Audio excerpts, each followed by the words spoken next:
Assalamualaikum warahmatullahi wabarakatuh. Saya diminta menjawab pertanyaan, tapi nampaknya tidak terkait dengan buku. Cuma nih panitia? Saya jawab aja. Kalau suami lebih mementingkan orang tuanya daripada kebutuhan rumah tangganya, sedangkan penghasilannya tak cukup untuk memenuhi kebutuhannya, apa yang harus dilakukan? Ini pasti yang ngirim nih istrinya. Jadi sebetulnya masyarakat ini banyak juga ke saya tuh, dia bukan bertanya, mau menyindir lakinya, dan saya paham itu. Jadi begini bapak-bapak, bahwa bapak punya skala prioritas.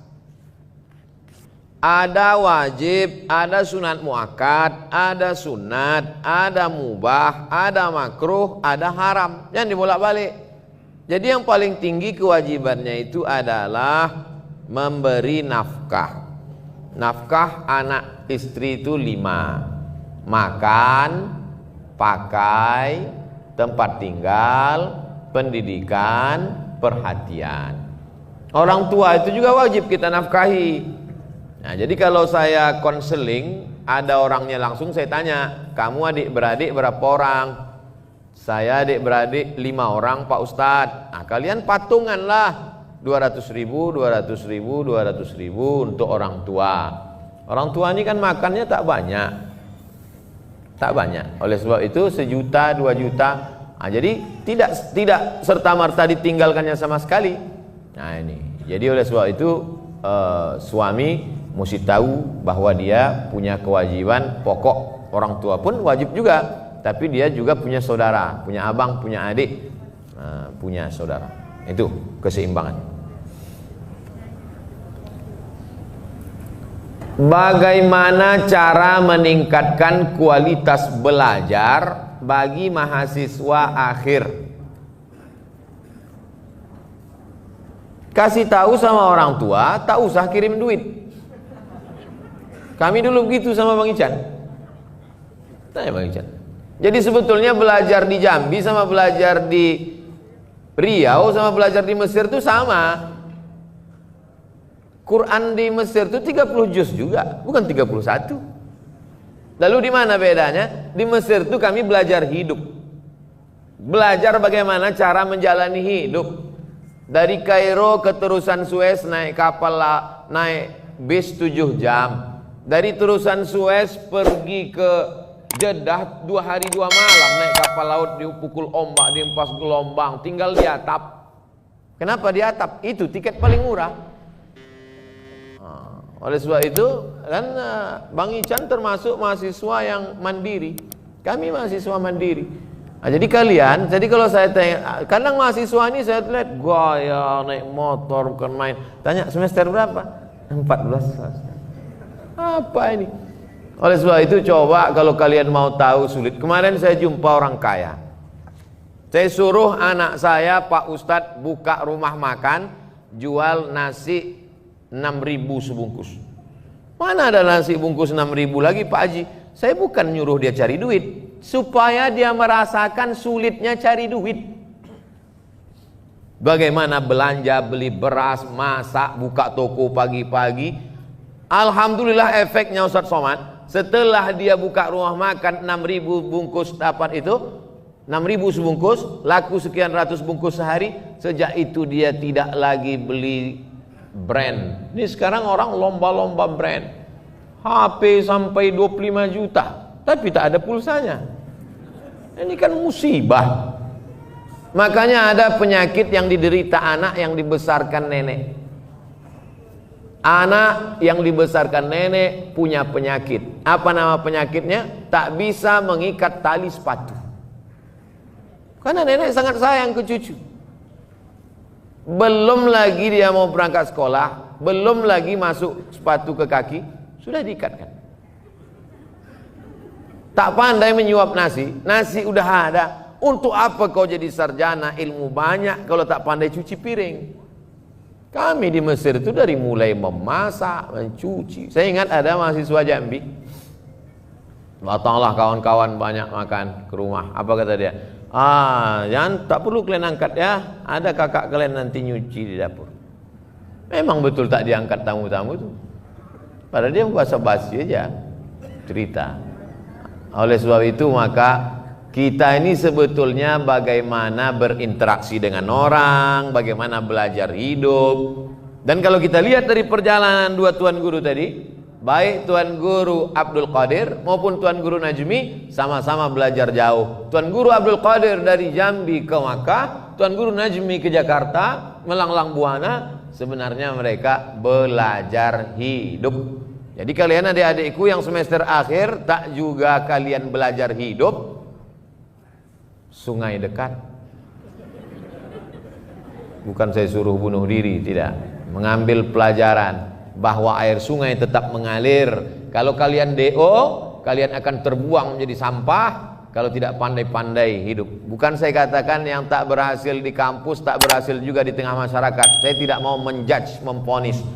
Tapi paling tidak orang tua ini kalau belum sanggup membahagiakan mereka, jangan susahkan mereka. Saya S1 tak pernah minta duit seperak. 4 tahun saya di Mesir tak pernah. Bukan berarti orang tua saya susah, enggak. Tidak kaya kali, cuman sebatang dua batang sawit ada. Habis itu saya ke Maroko S2, beasiswa juga.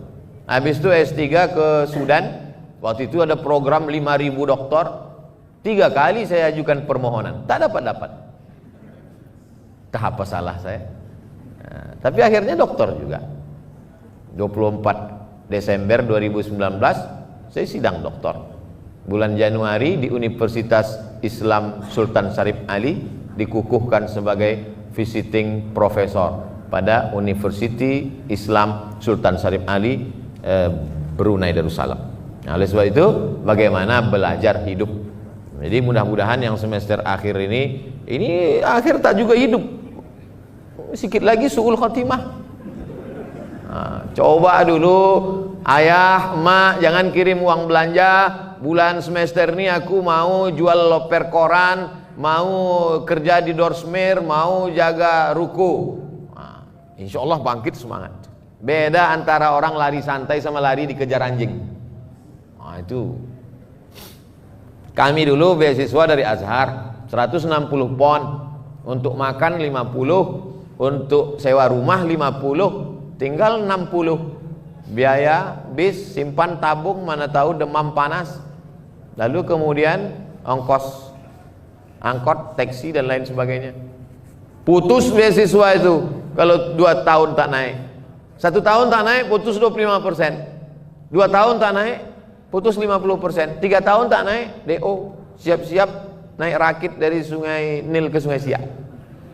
Nah, oleh sebab itu ancaman itu membuat kita menjadi semangat terus. Saya tahun 1 itu memang tak sanggup makan, hilang nafsu makan saking takutnya tak naik tingkat. Sampai sekarang masih ada takutnya juga. Bagaimana kita bisa memberi motivasi terhadap anak muda dalam diri kita sendiri menjadi seorang penulis yang handal dan selalu ini nampaknya menyindir saya nih, mentang-mentang saya belum pernah nulis buku macam ini. Buku saya kan buku-buku fikih, 99 tanya jawab salat, 37 masalah populer, 33 tanya jawab kurban, 30 fatwa seputar Ramadan, 66 fatwa seputar umroh. Dapatkan di toko buku terdekat. Buku saya tak ada yang novel seperti ini. Jadi pertanyaan ini nanti akan dijawab oleh penulis langsung. Nanti sekarang ini saya dulu. Ini untuk penulis.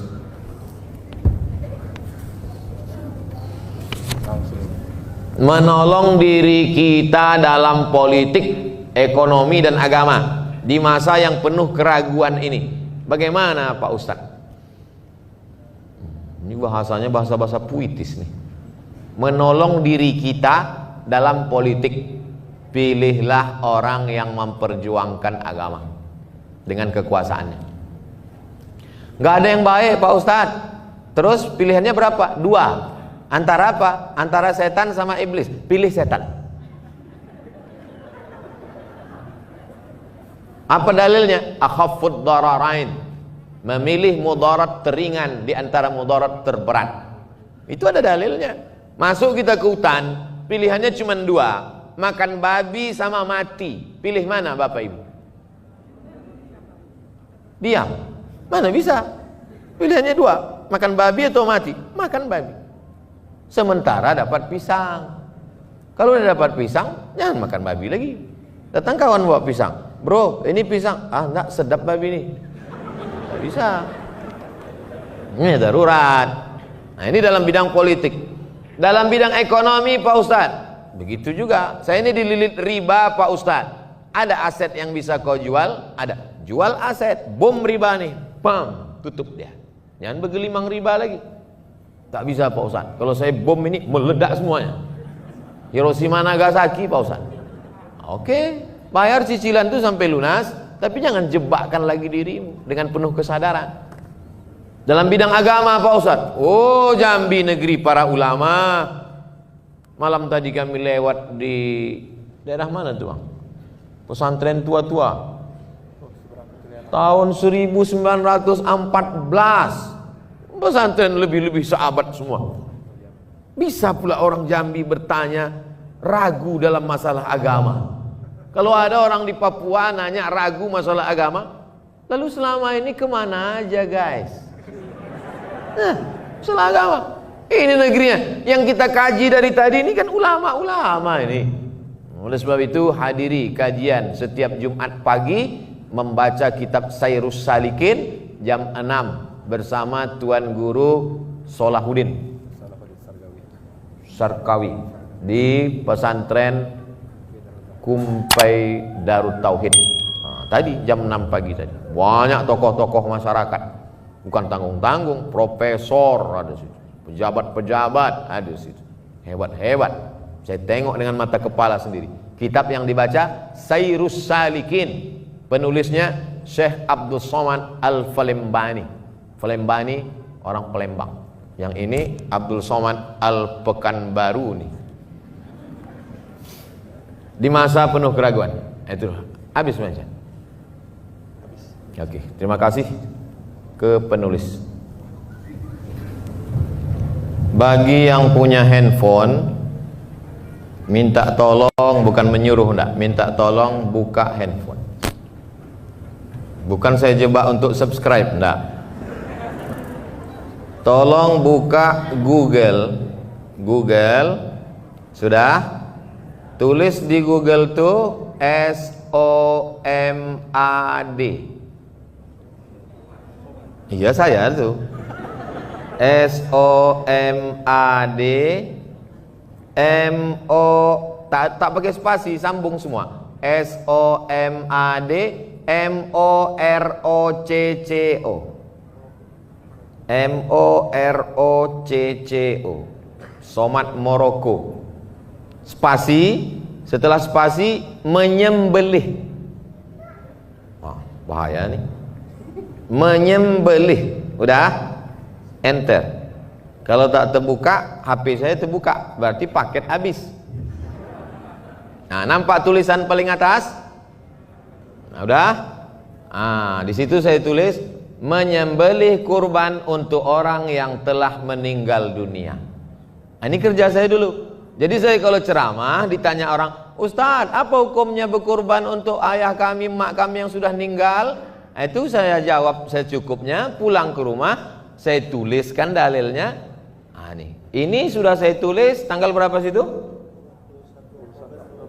Saya tahu 21, cuman ngetes saja, terbuka enggak, itu maksud saya. 21 Oktober.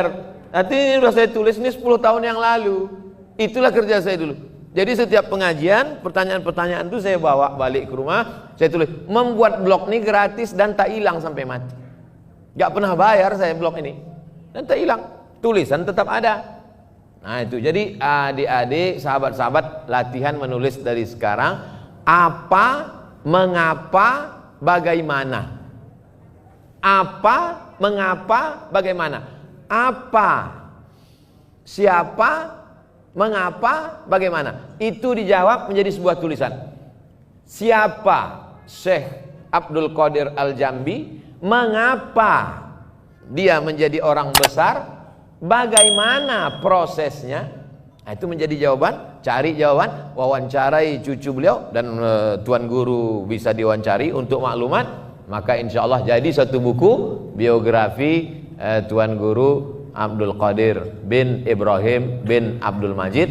Tahun depan 2021 bedah buku lagi di sini. Tak ada yang mengaminkan, takut semua.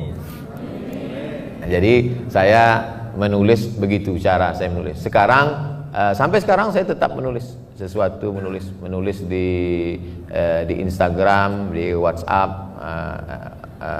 yang penting-penting, yang tak penting.